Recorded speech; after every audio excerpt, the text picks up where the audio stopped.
बिस्मिल्लाहिर्रहमानिर्रहीम अस्सलामु अलैकुम। आई एम डॉक्टर मोहम्मद याकूब। आज हम PV system design lecture series का लेक्चर नंबर 5 करेंगे। इसके अंदर स्पेसिफिकली जो मैं चीज़ आपको बताऊंगा वो है कि पीवी सिस्टम डिज़ाइन में जो मेजर प्रॉब्लम आती है वो क्या आती है और उस प्रॉब्लम का मेजर इशू पीवी की एफिशिएंसी में क्या पड़ता है और डिफरेंट किस्म के मैकेनिज्म के इस प्रॉब्लम को रिजॉल्व किस तरह किया जा सकता है। स्पेसिफिकली जिस प्रॉब्लम की मैं बात कर रहा हूं वो है पार्शियल शेडिंग की। तो सबसे पहले आपको ये चीज अंडरस्टैंड करनी है कि पीवी सिस्टम की दो टोपोलॉजीज हैं। एक को कहते हैं स्टैंड अलोन पीवी सिस्टम और एक को कहते हैं grid connected PV system. Stand alone PV system का मतलब है ये इंडिपेंडेंट पीवी सिस्टम है जो हम इंडिपेंडेंटली उसको चला रहे हैं, यानी कि ये ग्रिड के साथ कनेक्टेड नहीं है। यानी कि इसमें जो इनिशियल फेज में हमारे पास आता है पीवी अरे आती है। पीवी अरे आउटपुट जो दे रहा है वो डीसी आउटपुट दे रहा है, लेकिन ये स्पेसिफिकली कोई मैक्सिमम पावर पे नहीं दे रहा है, ये किसी भी पॉइंट पे आपको आउटपुट देता है। फिर हम क्या कहते हैं, पीवी अरे की आउटपुट को हम फोर्स करते हैं कि वो मैक्सिमम पावर पॉइंट पे आउटपुट दे। तो जब मैक्सिमम पावर पॉइंट पे जब उसे आउटपुट के लिए फोर्स करते हैं तो क्या करते हैं कि हम बीच में डीसी टू डीसी कन्वर्टर लगाते हैं जो इसकी पावर को कंट्रोल करता है और इसको स्पेसिफिकली मैक्सिमम पावर पॉइंट पे ट्रैक करने की कोशिश करता है। अब वो जो मैक्सिमम पावर पॉइंट आपके पास आ जाता है उसके बाद क्या है कि हमने इसको किसी बैटरी को चार्ज करना है या कोई किसी इन्वर्टर के साथ लगाना है, तो जो बैटरी को चार्ज करने के लिए एक इंडिपेंडेंट चार्ज कंट्रोलर आता है। चार्ज कंट्रोलर के अंदर जो मेजर हिस्सा होता है वो होता है बैटरी मैनेजमेंट सिस्टम, कि वो बैटरी को चार्ज तो कर रहा है लेकिन बैटरी को साथ मैनेज भी कर रहा है। यानी कि ये नहीं कर रहा कि मेरी बैटरी को ओवर चार्ज कर रहा है या ओवर डिस्चार्ज कर रहा है। यानी कि दोनों सूरतों पे अगर मेरी बैटरी ओवर चार्ज हो जाती है, यानी कि 100% बैटरी मेरी चार्ज है और मैं उसके अंदर फिर भी करंट इंजेक्ट कर रहा हूं, तो मेरी बैटरी गर्म होगी और एक पॉइंट आएगा मेरी बैटरी डैमेज हो जाएगी।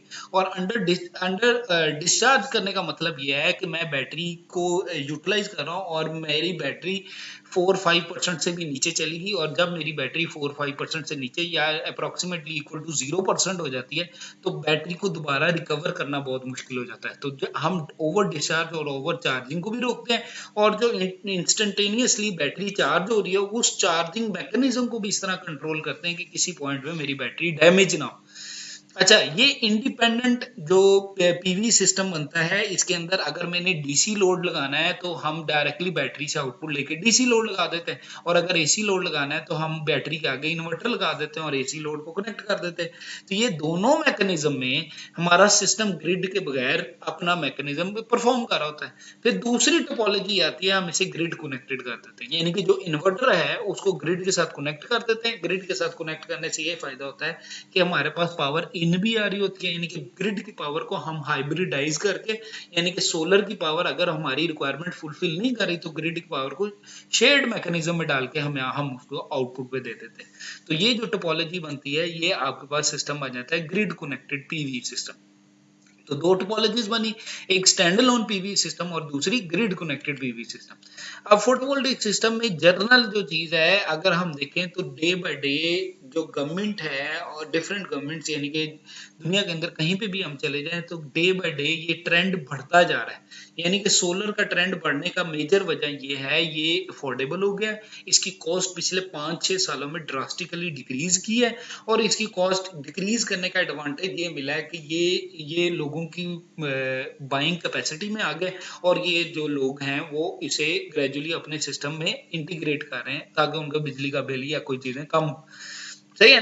अब ये यहाँ पे क्या है कि भाई अगर हम पीवी पैनल्स की बात करें, क्योंकि ये अफोर्डेबल हो गया है तो हमारे पास नॉर्मल जो स्ट्रक्चर बनता है वो एक ह्यूज स्ट्रक्चर बनता है जिसमें मल्टीपल पीवी पैनल्स इकट्ठे लगे होते हैं। जो normal structure for example let's suppose 100 के 200 के 300 के या 1 मेगावाट या 2 मेगावाट, तो जिसमें hundreds of PV panel series या पैरेलल कॉम्बिनेशन में लगे होते हैं और उसकी बेस पे ये आपस में कनेक्टिविटी करते हैं।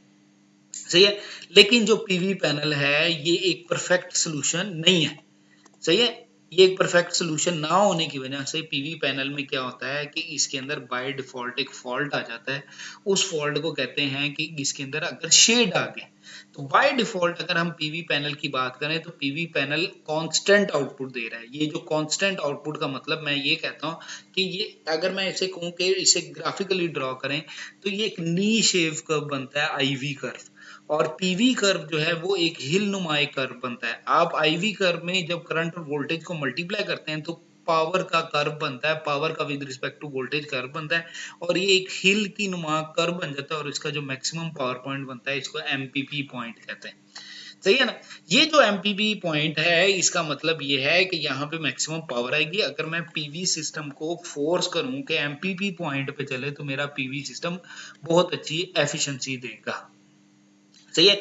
लेकिन पीवी सिस्टम में क्या होता है कि सूरज की रोशनी की वजह से अगर रोशनी पीवी पैनल की कम मतलब कि रोशनी कम पड़ रही है पीवी पैनल पे, तो जितनी रोशनी कम पड़ रही है उस रोशनी के अकॉर्डिंगली इसके आउटपुट भी बदलता रहता है। जो रोशनी पर डिपेंडेंट होता है आउटपुट, उसे कहते हैं इररेडियंस। यानी कि जितनी इररेडियंस कम होती जाएगी वैसे वैसे उसकी आउटपुट यानी कि उसका करंट कम होना शुरू हो जाएगा। अच्छा, दूसरी चीज क्या है कि अगर मैं कहूं कि इरेडियंस कम हो रही है तो ऑटोमेटिकली एमपीपी पॉइंट भी चेंज हो रहा है। यानी कि जितनी रोशनी कम उतना एमपीपी पॉइंट भी कम प्रोड्यूस हो रहा है। दूसरा प्रॉब्लम क्या आता है कि अगर मेरे पास टेम्परेचर बढ़ जाता है, यानी कि अगर गर्मियां बढ़ रही हैं तो पीवी की एफिशिएंसी कम हो जाएगी, और अगर सर्दी बढ़ रही है यानी कि लो टेम्परेचर ठंडी वाली साइड पे जा रहा है तो पीवी की एफिशिएंसी बढ़ जाएगी। इन शॉर्ट हम कहते हैं जो टेम्परेचर है वो अगर सर्दी वाली साइड पे जा रहा है तो पीवी की एफिशिएंसी ज्यादा है, और टेम्परेचर अगर गर्मी वाली साइड पे जा रहा है तो पीवी की एफिशिएंसी कम है। तो ये जो टेम्परेचर की बेस पे जो डिफरेंस क्रिएट हो रहा है ये बेसिकली वोल्टेज को इफेक्ट करता है, जबकि इररेडियंस की बेस पे जो डिफरेंस क्रिएट हो रहा है वो करंट को इम्पैक्ट करता है। लेकिन जब हम पीवी पैनल का कंप्लीट मैकेनिज्म कहते हैं तो उसमें इरेडियंस भी चेंज हो रही है और टेम्परेचर भी चेंज हो रहा है। इरेडियंस चेंज होने की वजह से ये जो करंट वाले पॉइंट्स हैं ये चेंज होते हैं, और टेम्परेचर को चेंज होने की वजह से ये जो है ये जो वोल्टेज वाले पॉइंट्स है वो चेंज होते हैं, और ग्राफिकली इसमें डिस्टर्बेंस क्रिएट होती है, और ऑटोमेटिकली ये एमपीपी पॉइंट चेंज होता रहता है। और ये एमपीपी पॉइंट चेंज होना जो है मेजर फोकस हो जाता है रिसर्च का, या ये एक इशू बन जाता है जिसको रिजॉल्व करना बड़ा जरूरी है। तो इसको रिजॉल्व एक मसला आ गया। जो दूसरा मसला यह है कि जो पीवी पैनल है, जब मल्टीपल पीवी पैनल आपस में कनेक्ट होते हैं तो होता क्या है कि ये गारंटी तो नहीं है कि हर पीवी पैनल पे इक्वल रोशनी है। सम टाइम क्या होता है कुछ पीवी पैनल पे कोई और रोशनी आ रही, किसी और दूसरे पीवी पैनल पे कोई और रोशनी आ रही। जब रोशनी बदल जाती है तो ऑटोमेटिकली कुछ पीवी पैनल को कोई और इरेडियंस मिल रही है और कुछ पीवी पैनल को दूसरी इरेडियंस मिल रही है, और उसकी वजह से इस प्रॉब्लम को हम कहते हैं पार्शियल शेडिंग। पार्शियल शेडिंग का मतलब क्या है, कुछ हिस्सा शेडिड है। आप ये देखो ये पीवी पैनल लगे हुए हैं, ऊपर साइड पे दरख्त लगे हुए हैं और दरख्त के ऊपर साया आ रहा है, जो साया आ रहा है वो सिस्टम को पार्शियली शेडिड कर रहा है। इसी तरह अगर पीवी पैनल की बहुत लंबी स्ट्रिंग लगी हुई है यानी कि मल्टीपल पीवी पैनल सीरीज या पैरेलल कॉम्बिनेशन में, तो सम टाइम क्या होता है बादलों का साया पड़ जाता है, और वो बादलों का साया भी पार्शियली शेडिंग पीवी पैनल की वजह से आ जाता है, यानी कि वो एक प्रॉब्लम क्रिएट करता है। इसी तरह अब ये देखो ये कितना बड़ा पीवी पैनल का प्लांट लगा हुआ है, और इस पीवी पैनल के प्लांट में क्या हो रहा है कि कुछ एरिया पे बादलों का साया आ रहा है, वो जो साया आ रहा है उसकी वजह से ये शेडेड पैटर्न बन रहा है। इसी तरह जब पार्किंग का शेड बनाते हैं तो नॉर्मली पार्किंग का शेड स्ट्रेट नहीं बनाते हैं, एक एंगल की फॉर्मेशन में, एक कर्व फॉर्मेशन में बनाते हैं।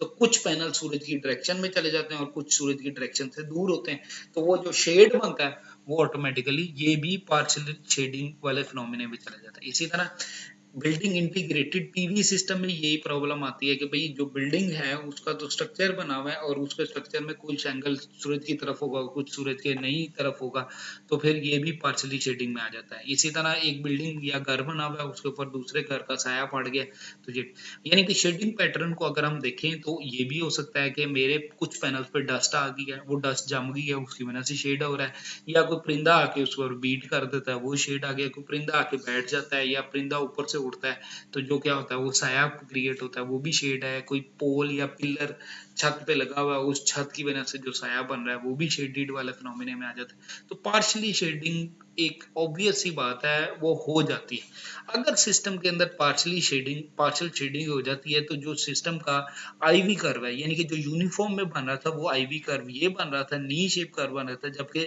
पार्शियल शेडिंग में ये कर्व कोई स्टेयर्स वाली फॉर्मेशन में हमारे पास बन जाता है। लेकिन अगर मैं पीवी कर्व की बात करूं, यानी कि पावर वोल्टेज के कर्व की बात करूं, तो जो पीक आ रही थी यूनिफॉर्म में वो इस तरह आ रही थी, जबकि जब पार्शियली शेडेड हुआ ये हमारे पास मल्टीपल पीक्स आ गई। इन मल्टीपल पीक्स को कहते हैं लोकल मैक्सिमा या ग्लोबल मैक्सिमा। हम ये देखते हैं कि हाँ, ये एक नॉर्मल पैटर्न है कि जब भी हम पीवी सिस्टम को देखते हैं तो एक पीक ऐसी आती है जिसको ग्लोबल मैक्सिमा कहते हैं, उसके अलावा बाकी पीक्स नीचे आती हैं उनको हम लोकल मैक्सिमा कहते हैं। तो जो ग्लोबल मैक्सिमा है ये वो वाली पीक है जिसको हमें ढूंढना है, और लोकल मैक्सिमा वो वाली पीक है जिसको हमने इग्नोर करना है। लेकिन अगर हम पीवी सिस्टम में एक एफिशिएंट एल्गोरिदम नहीं लगाएंगे तो एक रिसर्च के मुताबिक ये बताया जाता है कि 70% ऑफ द पावर लॉस इसी वजह से हो जाती है कि आप मैक्सिमम पावर पॉइंट ट्रैकिंग नहीं कर सकते। और maximum power point uniform condition में ट्रैक करना कंपैरेटिवली आसान है, अगर मैं यही maximum power point partial shading के केस में करें तो कंपैरेटिवली मुश्किल है, तो एल्गोरिदम कॉम्प्लेक्स हो जाते हैं। सही है। ये दो पीवी मॉडल हैं, एक P power underscore PV array underscore grid underscore DET और power underscore PV array underscore grid underscore AVG. DET का मतलब डिटेल मॉडल, एवीजी का मतलब एवरेज मॉडल है। ये अगर मैटलैब पे आप ये इंस्ट्रक्शन लिखोगे तो ये पीवी के मॉडल आ जाएंगे। ये बेसिकली डिटेल मॉडल है, इसमें देखें पीवी अरे है, उसके साथ डीसी टू डीसी कन्वर्टर है, उसके बाद एक डीसी टू एसी कन्वर्टर यानी कि इन्वर्टर है, फिर लोड आ गया और लोड के साथ एक ग्रिड के साथ ये कनेक्टेड है।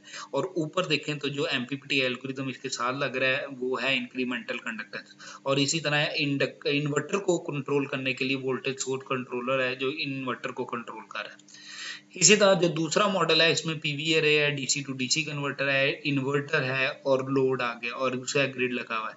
इसी तरह इन्वर्टर को कंट्रोल करने के लिए वोल्टेज सोर्स कंट्रोलर लगा हुआ है, जबकि इन्वर्टर कन्वर्टर को कंट्रोल करने के लिए पी एंड ओ लगा हुआ है।